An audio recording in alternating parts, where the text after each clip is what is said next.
La technique, on s'en moque et pourtant, c'est très important.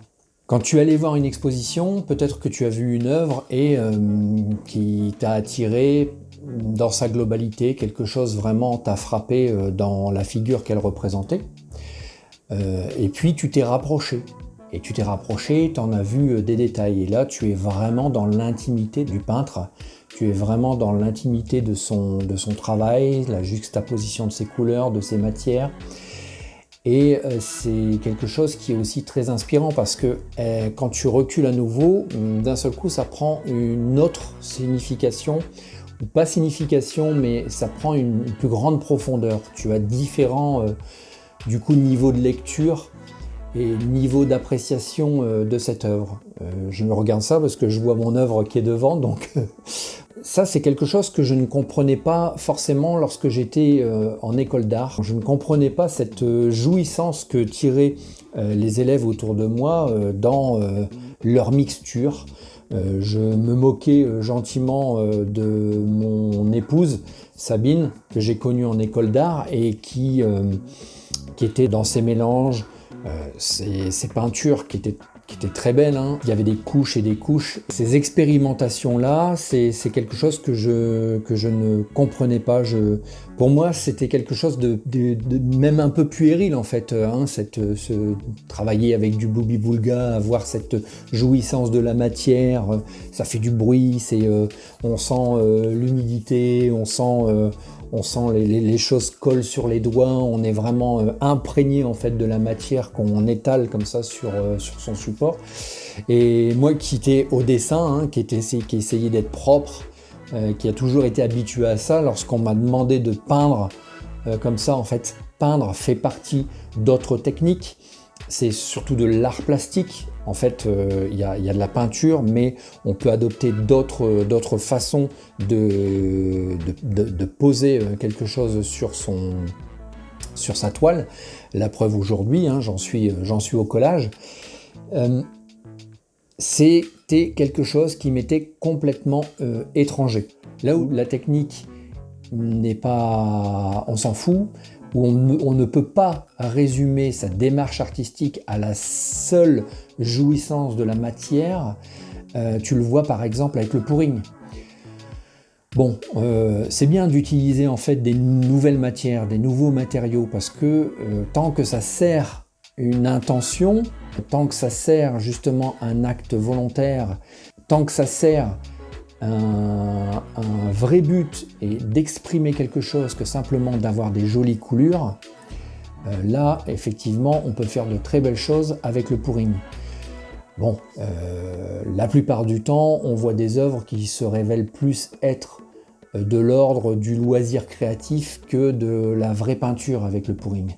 Mais attention, j'ai déjà vu des œuvres qui utilisaient cette technique pour faire quelque chose de très puissant, d'avoir une peinture qui change pour le coup, parce que on a des formes et des rendus tout à fait nouveaux, tout à fait particuliers. Alors, là où je dis que c'est quand même important, c'est que je l'ai compris en vraiment me plongeant dans la peinture, dans l'art plastique, dans la pratique où l'accident, l'expérimentation, les techniques qu'on développe petit à petit font découvrir finalement des choses sur soi-même en tant qu'individu. La démarche artistique, elle prend corps par la technique, mais la technique vient aussi alimenter la démarche artistique. Ce travail, par exemple, dans les fragments du vide et de la matière, des transparences et de l'accumulation, ça s'est un peu présenté comme ça, le fait, par la technique du collage et du décollage, d'avoir des matériaux d'œuvres qui me restaient, que je réutilise par la suite, tout ça prend sens, en fin de compte, prend sens avec la réflexion qu'on a au moment de peindre. On évolue et au fur et à mesure qu'on avance, la technique évolue. Et c'est un dialogue. technique, artistique, démarche plastique et démarche artistique, on va dire. Là où la technique, on s'en fout, c'est que ça ne peut pas résumer à la technique pure. On ne peut pas se résumer à simplement j'ai utilisé telle couleur, j'ai utilisé telle matière, j'ai utilisé tel matériau.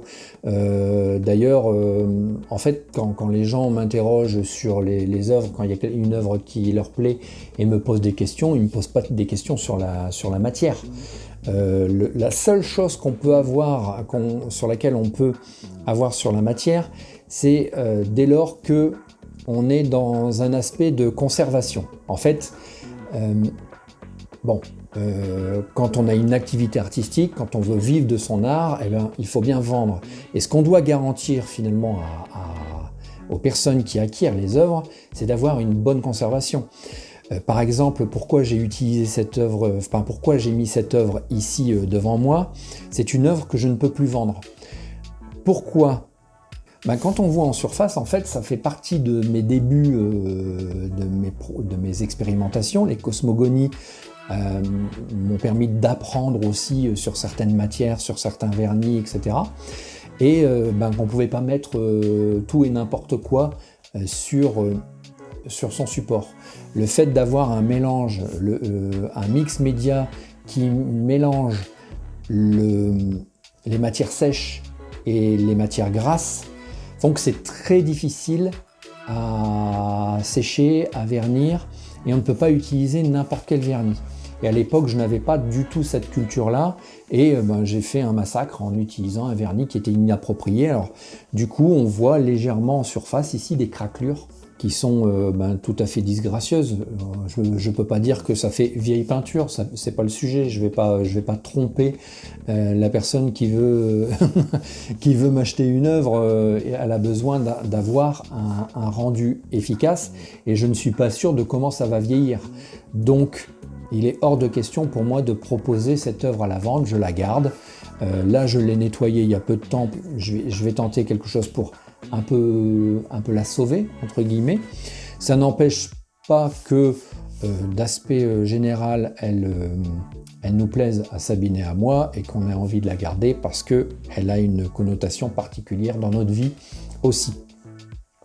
Donc, la technique, on s'en fout, mais la technique, l'aspect contingence est super important. La technique, c'est important, et on s'en fout, et c'est important. Bref, c'est toujours un dialogue entre la démarche plastique et la démarche artistique. Je te remercie d'avoir suivi cette vidéo. Si tu ne veux pas rater la suivante, abonne-toi avec la petite cloche. Quand tu cliques, tu reçois une petite notification dès qu'une nouvelle vidéo est mise en ligne. Voilà, je te dis donc à bientôt.